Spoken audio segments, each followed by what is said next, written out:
Laqa oħra pożittiva mill-kap tal-Partit Nazzjonalista Adrian Delija mal-Kunsill Notarili dan wara l-ewwel laqa li kellhom bejniethom ftit tal-jimilu illi swiet biex tissaħħaħ il-ħidma konġunta.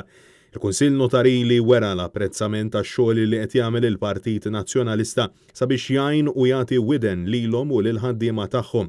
Bil-kap tal-Partit Nazzjonalista Adrian Delija jisħaq illi n-nutara għandhom funzjoni importanti fih dan is-soċjetà u l-ekonomija Maltija. Il-Kamra tan-Nutara qalet illi n-nutara professjonisti regolati għandhom ikunu konsidrati bħala parti mill-istrateġija post-COVID tal-pajjiż. In-nutara saħqu illi huma fost il-professjonisti illi ma nataw l-ebda assistenza finanzjarja mill-Gvern. Din il-laqa, in-nutara faħru l-ħidma tad deputati nazzjonalisti Clotilde Buttigieg u Therese Komodini Kakija fil-Kumitat tal-Abbozzi fuq il-liġi tal-koabitazzjoni fejn grazzi għal ħidma tal-Partit Nazzjonalista ġiet assigurata ċertezza legali u ġie assigurat ukoll id-dritt għal min qiegħed diġà f'koabitazzjoni.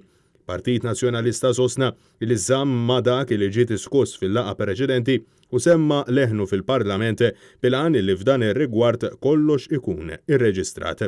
Kelliema l-Kunsill Notarili sostnew li hemm bżonn ta' struttura diġitali fis-settur tagħhom sabiex pajjiżna jimxi fuq il-passi ta' pajjiżi oħra bħal Greċja.